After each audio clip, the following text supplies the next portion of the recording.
welcome back to another episode of Old Roommates, the only podcast that revisits pop culture through a middle-aged lens.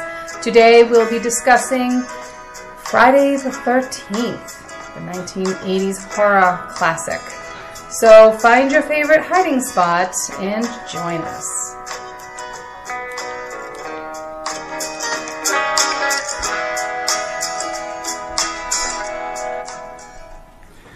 Hey everybody, it's Brian. And Christina. Welcome to another exciting edition of Old Roommates.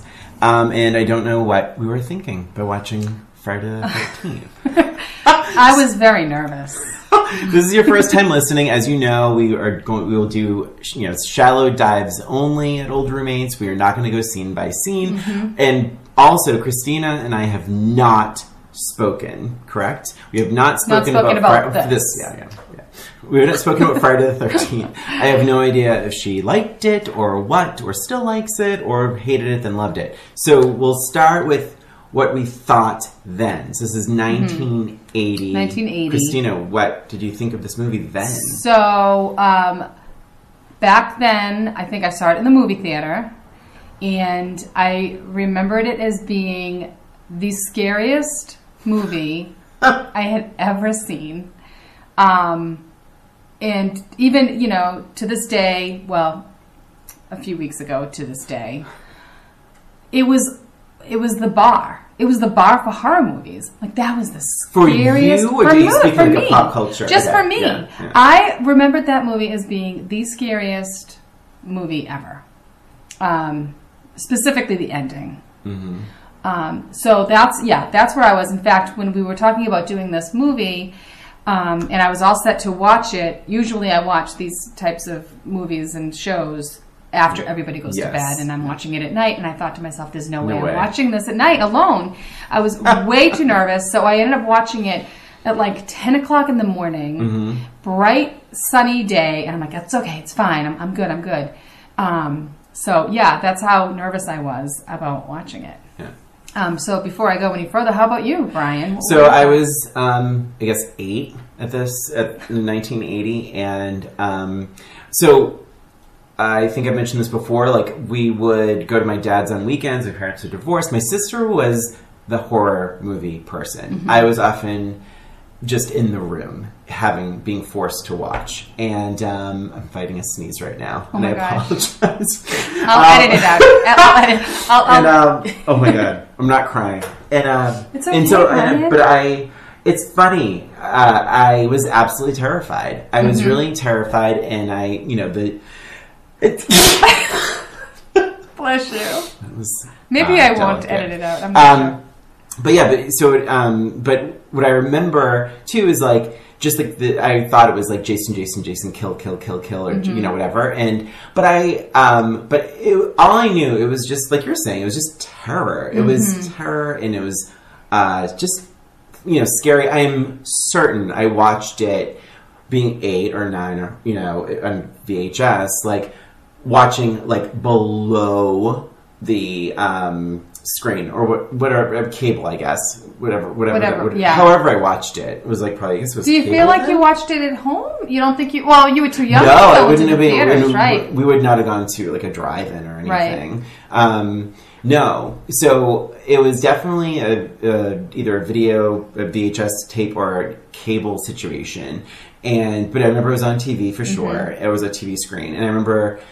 There's no way I could have handled. I know I would have been watching with my sister, by the way, who's 2 years younger than me. So yeah, we're probably watching this movie. So she was 6? Well, so if you imagine, so this movie came out.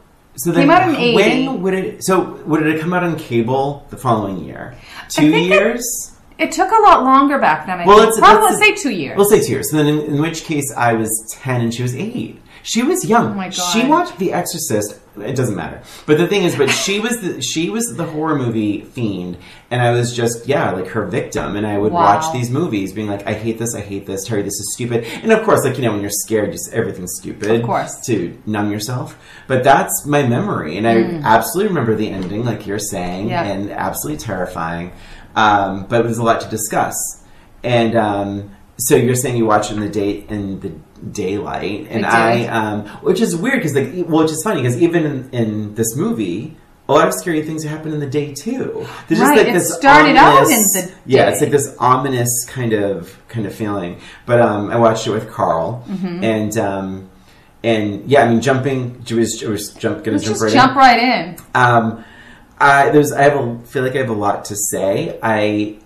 I didn't realize how sort of influential this movie was just watching it now. Like, there's the crazy man on the bike, and that was like kind of so. Of course, I have my notes in front of me, but like I think that it's such a what's the word, like trope of like horror movies. There's like the crazy old townsman who's warning all the kids, sure, and you of course kind of think maybe he's even a suspect. Well, I was surprised at how much of that was in the movie, where they were trying to point the finger at different people. Even that Ted, I think it was like Ted. That Ted guy was. I think at some point, when he came in to try to kill the snake, and then there was a point where, should I not?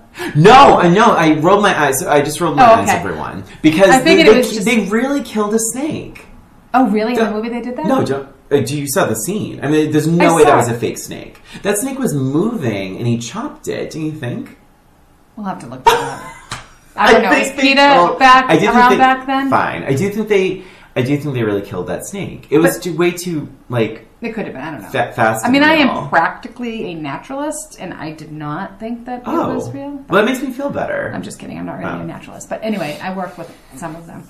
So anyways, my point was that, he came in like a crazy person killing the snake, and he really enjoyed it, right? And then there was also another scene with the bow and arrow, and I think he was part of that as well. Shot right near the girl. And as I'm watching it, I don't remember this. I don't really remember too much of how I felt about it when I was watching it. When I was whatever it was, 11 or 12, whatever it was. But when I was watching it this time, I'm thinking, wow, if this was the first time I was watching this movie, I would feel like he would be a suspect, like he was acting crazy and kind of off the wall. And then he pretended he was drowning. Remember, there were a lot of different situations, and I'm true. And I felt like they were trying to point me in the direction of he's the guy that's doing all the murders. Yeah. Or whatever. Interesting. I never got that when I was younger. I never even thought it was about suspects. But now, and it's funny because I felt similarly about the old man on the bicycle and Christie. That's his name, right? The guy who bought the old campgrounds. Oh, God, yeah, that guy.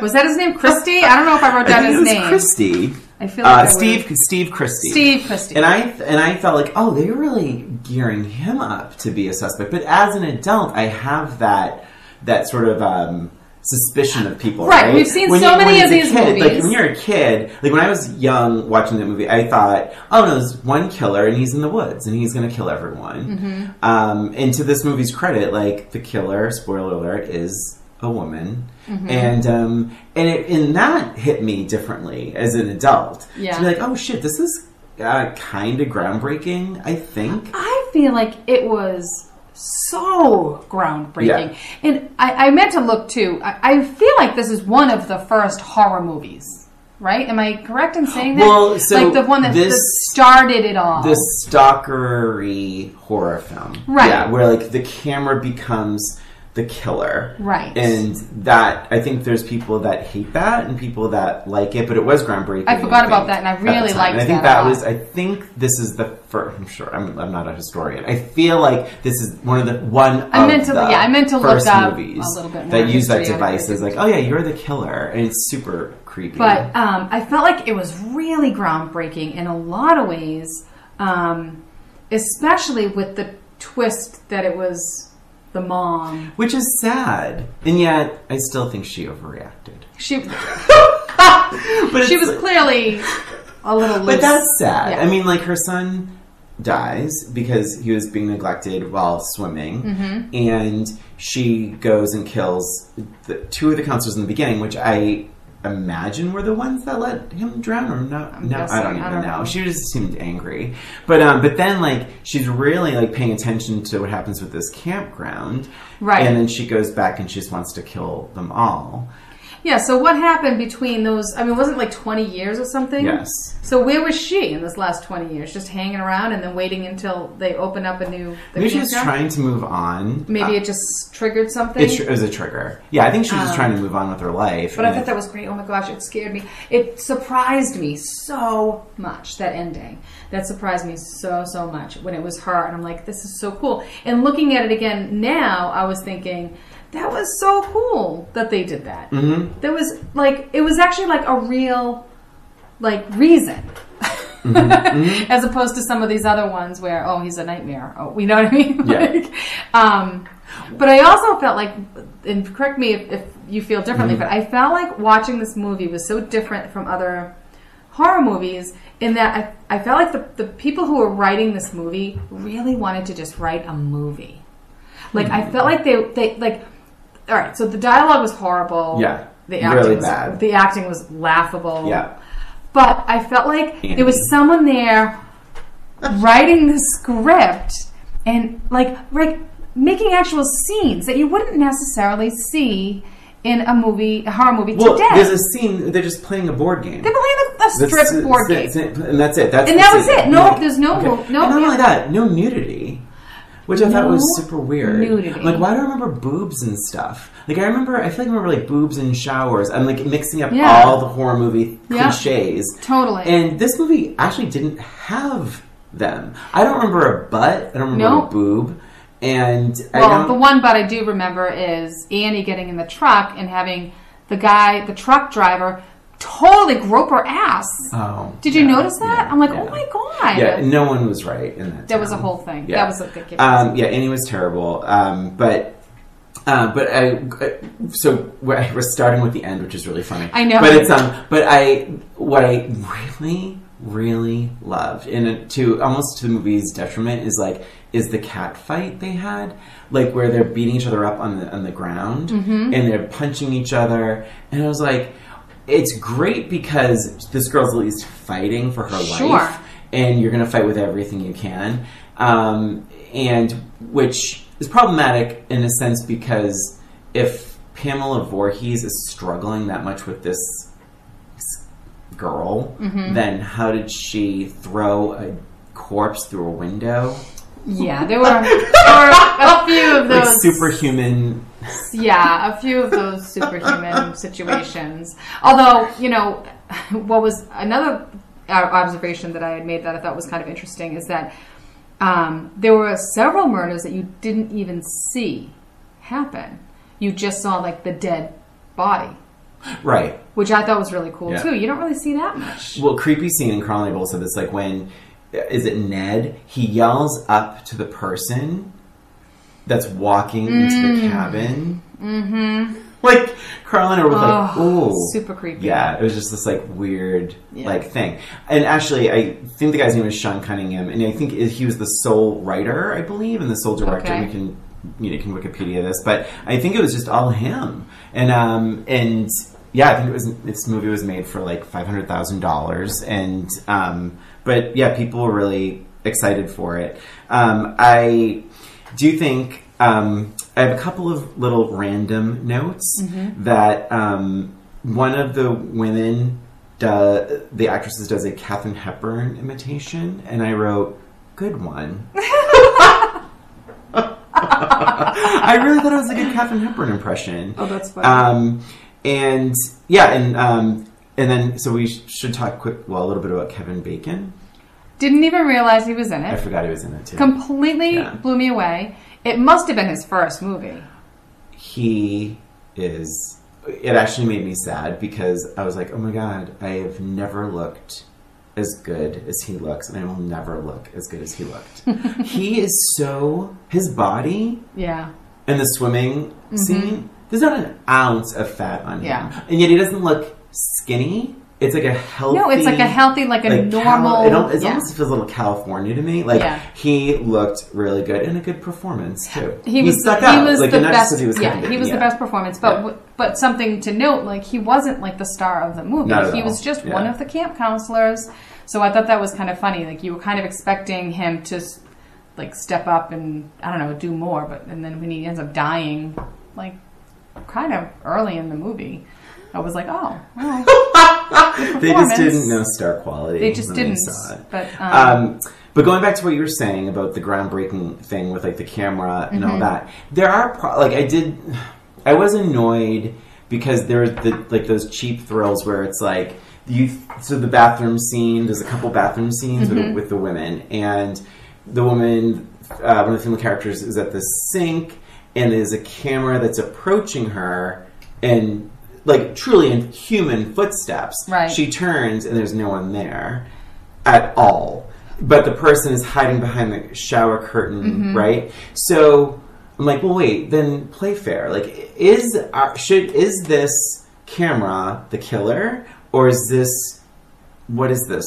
And so I think it would have been a stronger film if it just truly did it the whole way through. Yeah, I think they were trying to trick us. I think that was intentional. Like the whole point, trying to get Ned to be one of the suspects. Yeah. I feel like it was intentionally trying to like just manipulate, throw us off a little bit. But yeah, and I thought it was just so scary when you were the. Yeah, no, I don't like that stuff. I really don't like that killer point of view thing, because I'm like, I don't want to be that person. I'd rather be like, I want to be running away from you. I don't want to be. I don't want to be like on the other end of an axe, like chopping someone up. I'd rather be chopped. Yep. And it was funny because the whole time I was looking at it, I was looking for things like that. For example, there was a time when Annie got picked up, right? So, and the other thing too with Annie, I thought she was going to be like the snow, right? Yes. I was super surprised when she actually died. Yeah. I think that was like a psycho. I feel like it's like, the whole psycho thing with like when the lead character gets murdered in the shower. Like that with Annie, same thing. I was like, so surprised. Because she's the first person you meet. She talks, I wrote this down, she talks to a dog.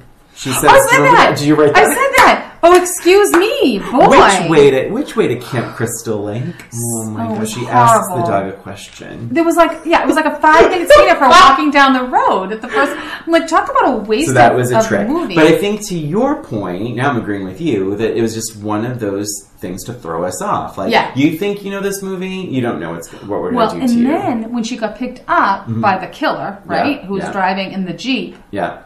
So if you'd noticed, so it was a Jeep when she got picked up, and then, whatever, and she got killed. Running in the woods, right. And then further down, there was another scene with a diner, and Steve was there. Steve Christie was there. And there's an outside view of it, and the Jeep is sitting there outside.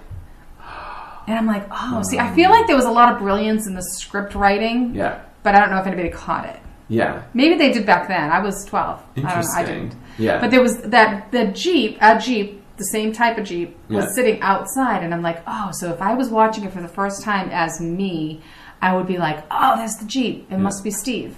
There's a lot of things. Like, even the footsteps in the woods, it's, I hope this is okay to say, it looks clearly like men's slacks and men's shoes in the woods. Like, wouldn't think, like, when you realize it's Mrs. Voorhees, it's like, wait, she was the one in the woods? Right. Like, because she was wearing, like, I'm genderizing, but, like, she was wearing, like, men's clothing, chasing this poor girl in the woods.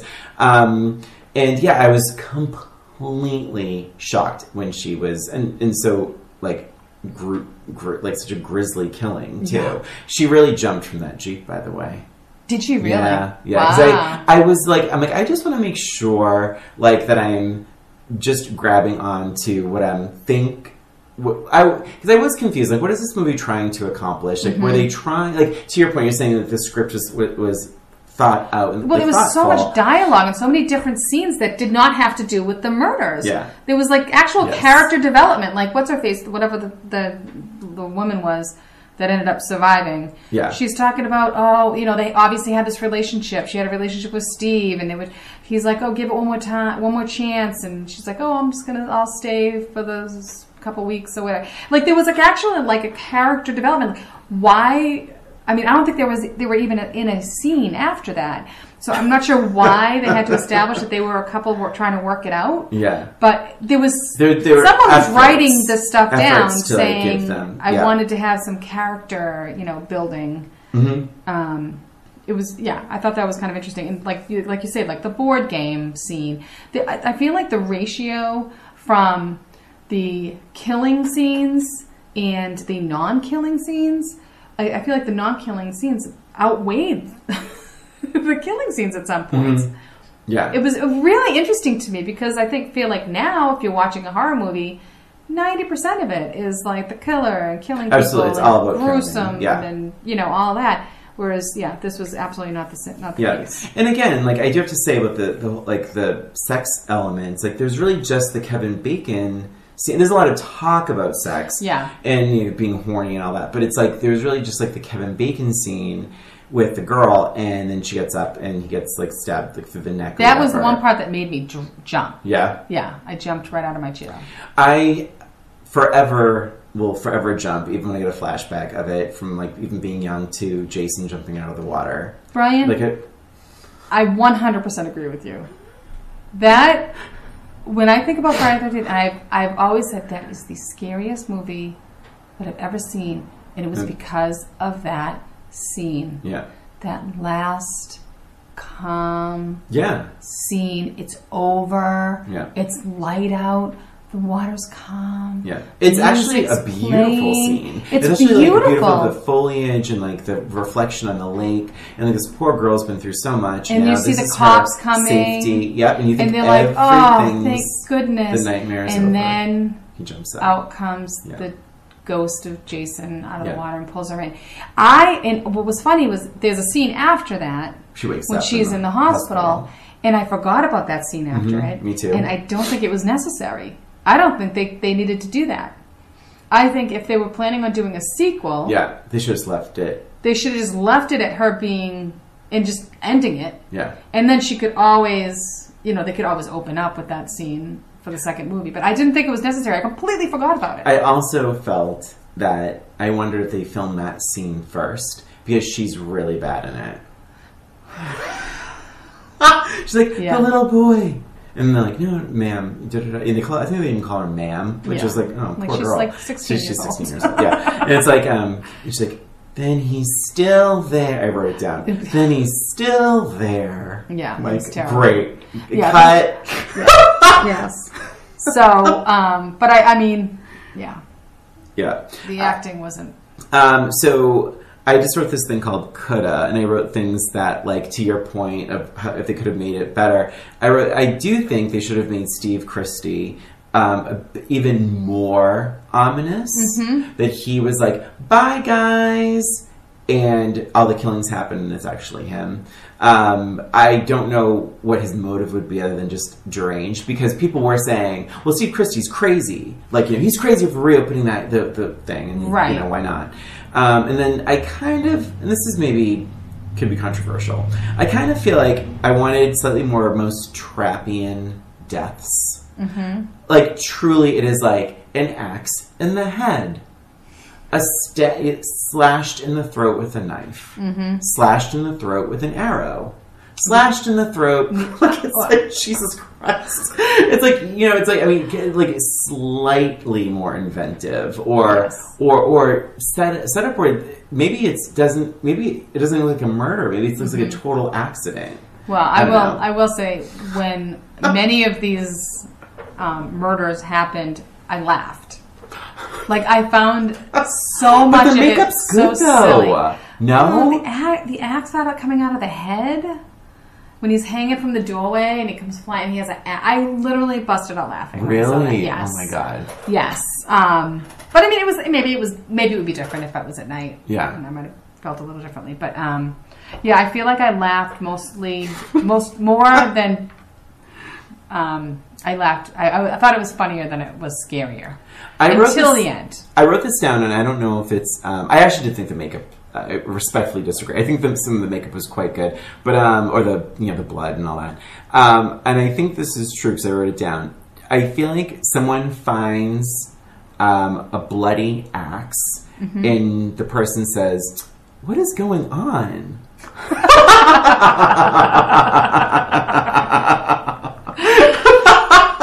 And now I remember she does. She does. She walks in to one of the cabins and there's like a bloody axe on the floor, and she goes, "What is going on?" Like a total Valley Girl. It is It's really funny. The part that I call bullshit on is like, so the girl is the main girl who ends up being the main character. She's like, you know, I don't know what the guy's name was. She's like, do not leave me alone. Do not leave me alone. I'm gonna go with you. I'm gonna go with you everywhere.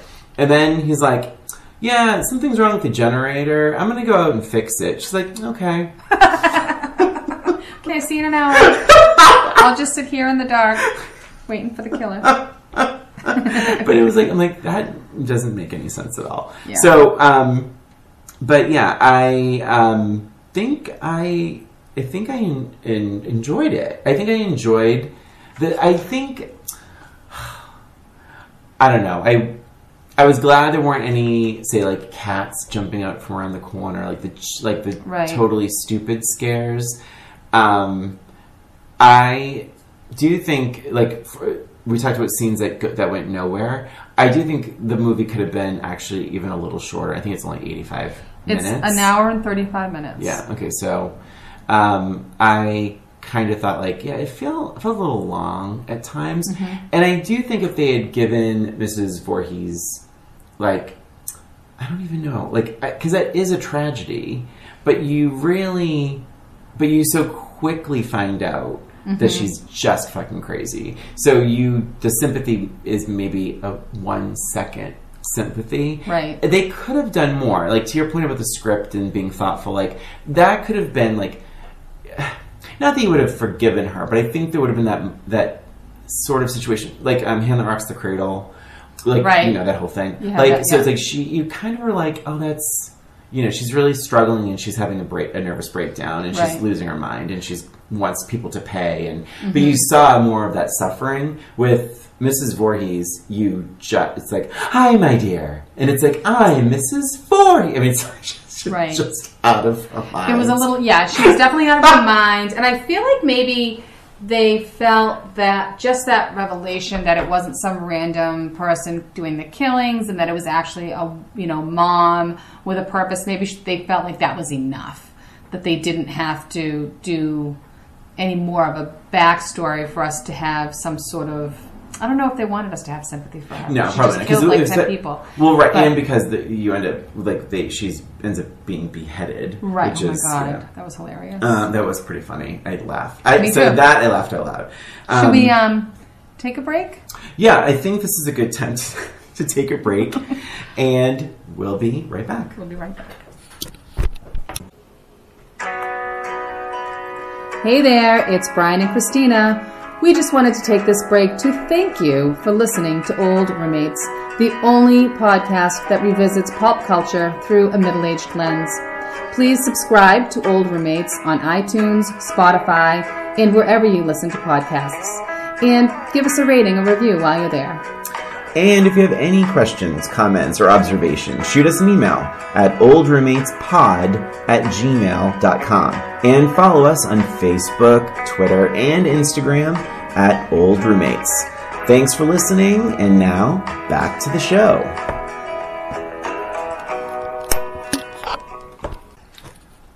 And we're back talking about Friday the 13th. Any final thoughts before we get into our questions, Christina? Let's see. I was looking through my notes to see if I had mixed anything. I think my final thoughts is are probably I was surprised at how silly I felt like it was as I was watching it this time around, and how like not scary it was. And I had described it to somebody recently as it seemed almost like a spoof. Even from that first scene with the 3D, you know, the title card, and it crashes into like fake screen. Glass, right? Yeah. So that kind of set the stage. Because what's weird is if you're seeing this in a movie theater, the screen is not glass. No one's jumping around going, "Oh no, am I going to get caught?" Right. So it's kind of set the stage for me as being silly. Yes. Almost even to the point where. But you weren't scared. You weren't scared watching this movie. I know you watched it in the daytime. I was not, and maybe it had a lot to do with the fact that it was during the day. But, or maybe the expectations of it were so high from me because, you know, I thought it was like the scariest movie in the whole world. But a lot had to do with like the background music. They had like this banjo kind of cheesy. I wrote that too. Spastic banjo. Yeah, weird banjo-ish kind of music. And then the dialogue was so spoofy and it was just sort of silly. Like so much of it was silly. And even so much so as when you first meet the, you know, killer and you're, you know, first person and you're hearing the... I swear to God, it sounded like he was saying he, ha, ha, ha, ha. Yeah. And I'm like, oh my gosh, why did I ever think that this was scary? It was weird to me. I will say, I was truly, I was, I guess, only scared in the bathroom scenes. And I think there is that vulnerability of being in the bathroom and being alone in the campgrounds and like being like, you know, brushing your teeth, like being preoccupied while someone's watching you or someone's about to kill you. I think that was sufficiently creepy enough for me to be scary. I agree with everything else you're saying. I laughed out loud a couple of times, as I mentioned, but I think I was not surprised rewatching it that I was so scared back then. Does that make sense? Like, sure. I can see, like, yeah, this would be sufficiently scary as a 8 or 9 or 10-year-old. Sure. You know, when, like, watching it, and I remember that, like, that fear. I'm like, yeah, I think I was in the right to be afraid of that. Right. Then. And especially since you didn't see many other horror movies before that in that setting. So, you know, it's different than watching something now when, you know, we've seen it all. So this was sort of a new thing in the middle of the woods and all that fun stuff. And what else? I can jump in if you want. Yeah, jump in. So as much as I loved the crazy... His name wasn't Crazy Joe. Crazy Ralph. Could have been. Crazy Ralph. I'm like, there is no way he's ever ridden that bicycle before. Like it wasn't like it wasn't like he's so crazy, he's riding that bike so frantically. I'm like, no, he's getting on that bike for the first time, like that actor. And then the only other thing I had, and it made me laugh my ass off, was like they're showing up at the campgrounds and Steve Christy is like doing something to like a tree stump. He's trying to pull it out, and they're like, "Hi, Steve Christie," and he's like, "Help me pull this tree stump out of the ground." it's like put your back down. Like it is like it's not a race against time, Steve. Like you can stop what you're doing for 3 seconds and say, "Hi, thank you for coming and getting ready to work your entire summer at death camp."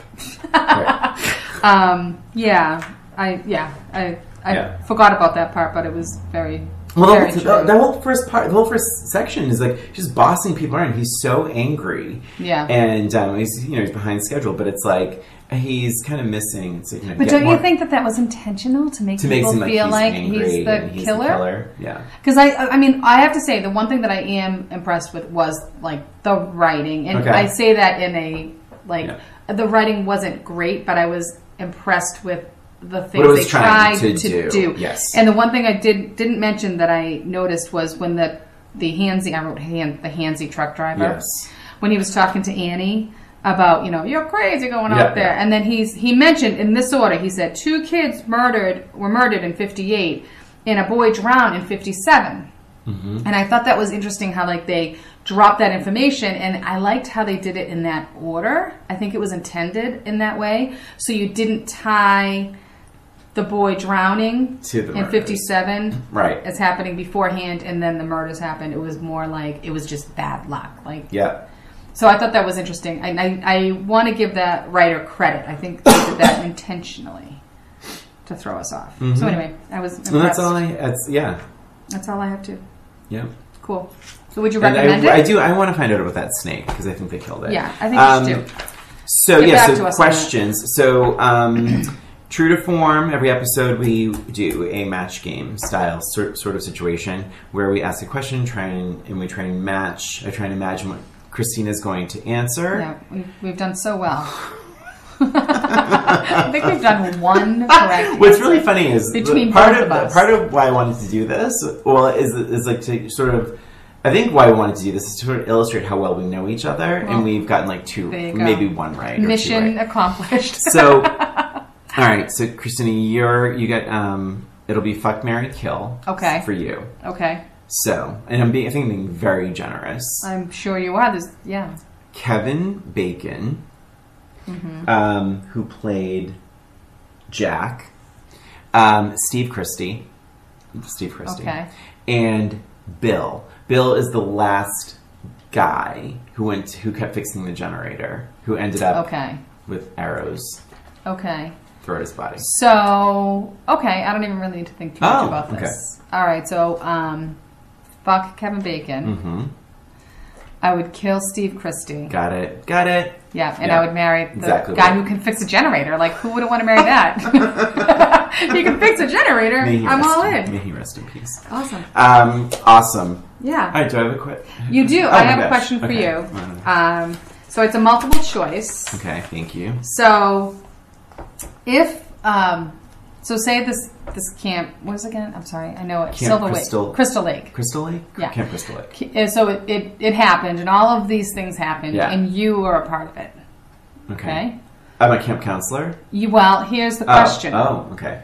I'm part of this scandal. You were part of this whole thing. Which would you prefer to be? God. Not Jason. Sorry, no. Just kidding. The murderer. One of the victims. Okay. One of the witnesses to the murders. Okay. Or the person who had to clean it all up the next day.